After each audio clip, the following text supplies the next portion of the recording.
देखिए, श्रेष्ठतम जीवन का परिचय क्या है? श्रेष्ठ नहीं, श्रेष्ठतर नहीं, श्रेष्ठतम जीवन का परिचय क्या है? उसके घर में यदि कोई आनंद हो तो उसके आनंद को देखकर पूरा गांव आनंद में यदि आ रहा है, ये श्रेष्ठतम जीवन है। होता क्या है सुकुल जी, काहे टेंशन में है? गाले पे हाथ रखे थे इसलिए। सामने बैठिए, सोझा, आप मुख्य जजमान है भाई।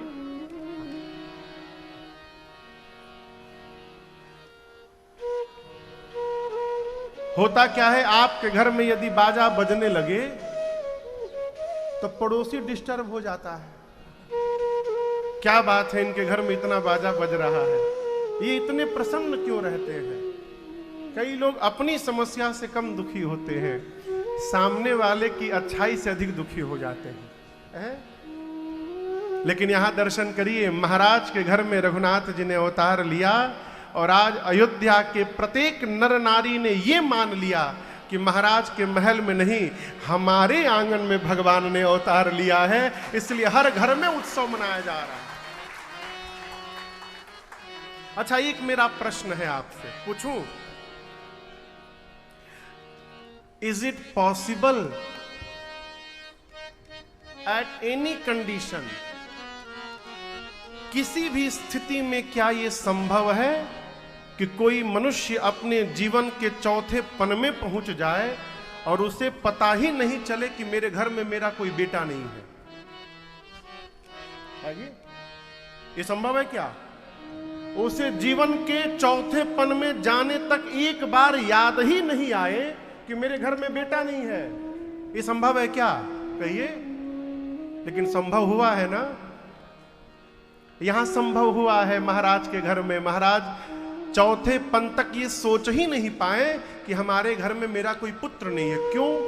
ये सोचनीय प्रश्न है। क्यों नहीं उनके मन में आया?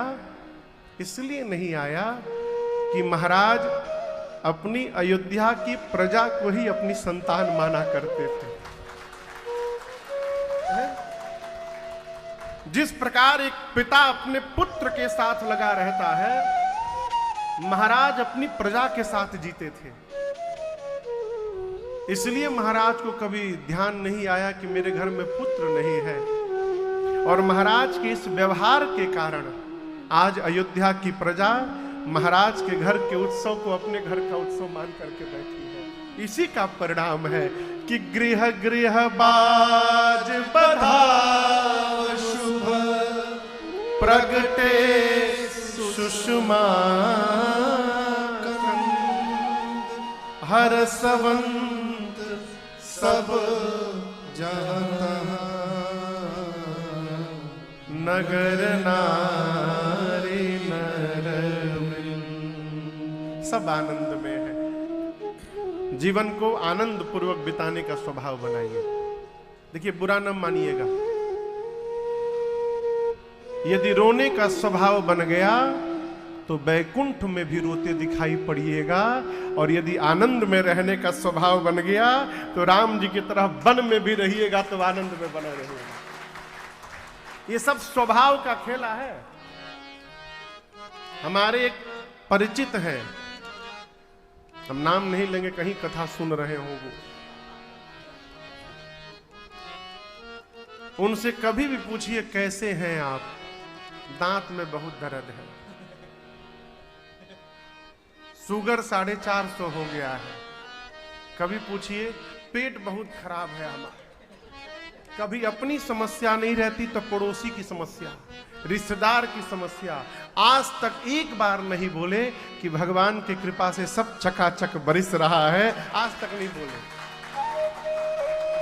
उनको देखता हूं तो मुझे हंसी आती है। स्वभाव बनाइए, अभाव में भी भगवान की कृपा दिखाई पड़ती रहे। अभाव में भी भगवत कृपा का अनुभव होता रहे, ये स्वभाव जन्म कराइए जीवन में। यही वास्तविक आनंद है। ऐश्वर्य बढ़ जाने के बाद आनंद होगा, भ्रम से बाहर रहिएगा। अकूट संपदा हो जाएगी, फिर हम आनंद में रहेंगे। ये भ्रम है, दिवा स्वप्न है केवल है। आनंद संपत्ति से नहीं होती है, आनंद स्वभाव से होता है। आनंद यदि स्वभाव बन गया कि भगवान की कृपा का अनुभव होता रहे, कभी भी आनंद की कमी नहीं होगी। आप एक ही बात कहेंगे, महाराज बरस रही है। कोई इसको स्वभाव बनाइए, कोई पूछे कैसे है, एक ही वाक्य कहना है, क्या पानी नहीं बरस रही है बाहर, भगवान की कृपा बरस रही है। हम लोग एक भजन गाते हैं,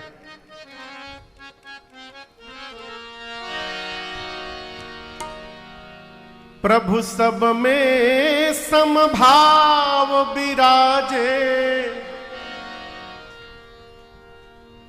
सबका करे उद्धार, बरस रही प्रभु की कृपा अपार, बरस रही प्रभु की कृपा अपार।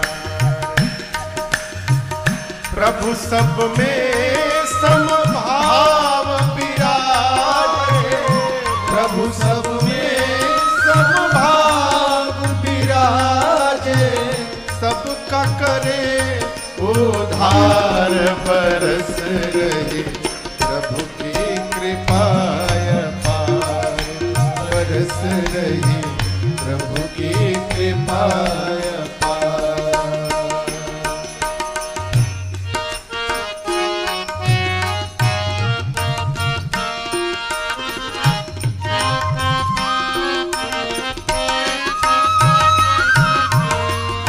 कान मिले सत्संग सुनने को, नैन मिले दर्शन करने को, कान मिले सत्संग सुनने को, नैन मिले दर्शन करने को, हाथ मिले सेवा करके नर, हाथ मिले सेवा करके नर, मानव जन्म सुधार, बरस रही प्रभु की कृपा अपार, बरस रही प्रभु की कृपा अपार।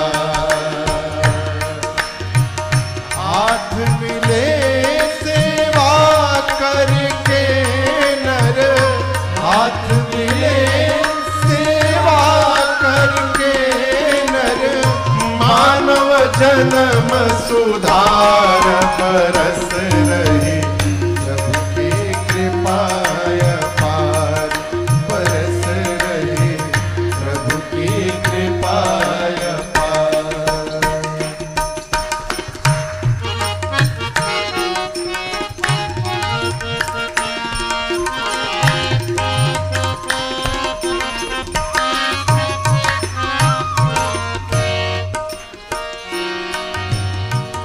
जीव मिली हरि नाम जपन को, बुद्धि मिली है श्रवण मनन को, जीव मिली हरि नाम जपन को, बुद्धि मिली है श्रवण मनन को, श्रवण मनन निस्ध्यासन करके, श्रवण मनन निस्ध्यासन करके, हर में हरि निहार, बरस रही प्रभु की कृपा अपार, बरस रही प्रभु की कृपा अपार। श्रवण मनन निस्ध्यासन करके, श्रवण मनन निस्ध्यासन करके, हर में हरि निहार, बरस रही प्रभु की कृपा अपार, बरस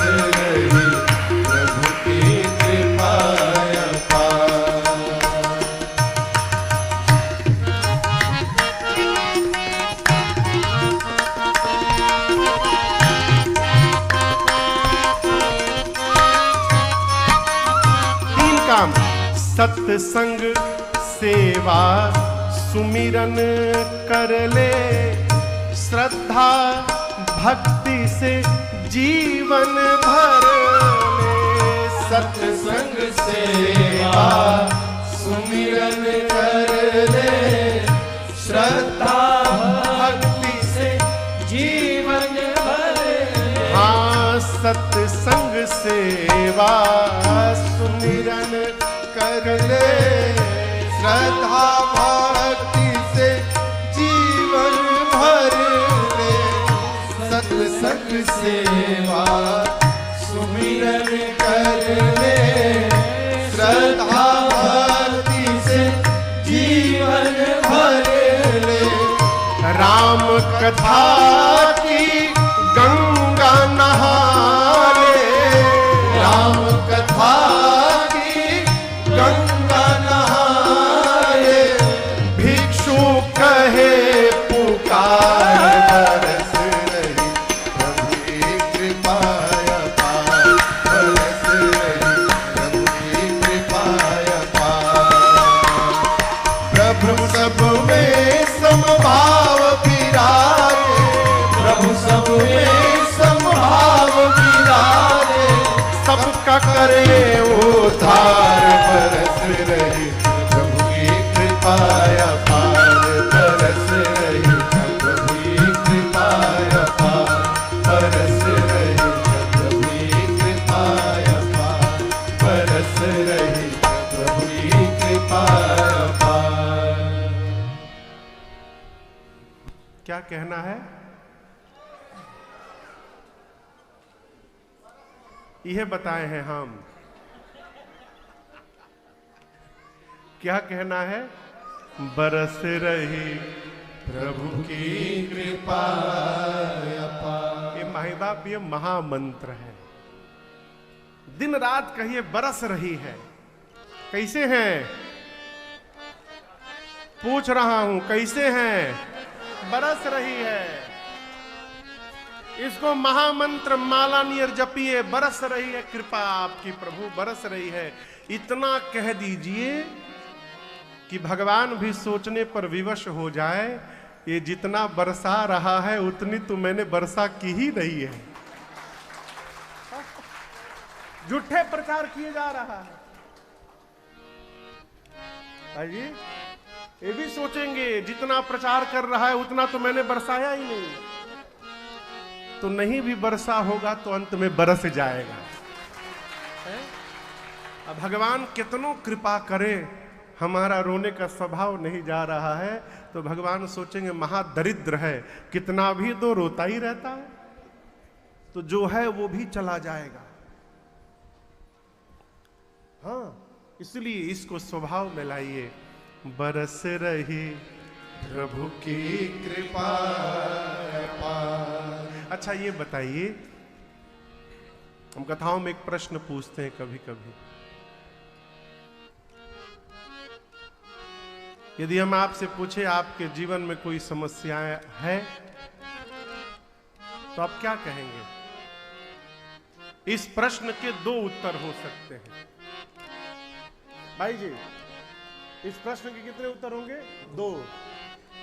पहला उत्तर होगा हां है, और दूसरा उत्तर नहीं है। ठीक, तो आप लोग पहला उत्तर बोलिएगा, ठीक है? क्या आपके जीवन में कोई समस्या है? जोर से कहिए। है, ठीक, अच्छी बात। हमरो जीवन में है, ठीक, अच्छी बात। अब फिर दूसरा प्रश्न, क्या उस समस्या का समाधान आपके हाथ में है? इसके भी दो उत्तर, है और नहीं है। तो आप पहले वाला बोलिएगा, है। फिर से आता हूं, क्या आपके जीवन में कोई समस्या है? उस समस्या का समाधान आपके हाथ में है, तो क्यों टेंशन? किस बात की चिंता? अब दूसरा वाला बोलिएगा, क्या आपके जीवन में कोई समस्या है? है, बोलना है। क्या आपके जीवन में कोई समस्या है, इसमें दूसरा बोलना है। क्या उस समस्या का समाधान आपके हाथ में है? नहीं है, तो फिर किस बात की चिंता? यदि समस्या का सॉल्यूशन है तो क्यों रोना? उसको ठीक करिए। और यदि समस्या का समाधान आपके हाथ में नहीं है तो फिर क्यों रोना? जो होगा देखा जाएगा। क्यों रोना? जब आप कुछ कर ही नहीं सकते तो क्यों रोना साहब? जो होगा देखा जाएगा, अभी से क्यों रोना? और यदि कर सकते हैं तो फिर क्यों रोना? उसको उपाय करिए, समस्या से बाहर निकालिए। इस सूत्र को यदि जीवन में अप्लाई करिएगा तो जीवन में कभी दुख आने वाला नहीं है, हमेशा आनंद बना रहेगा।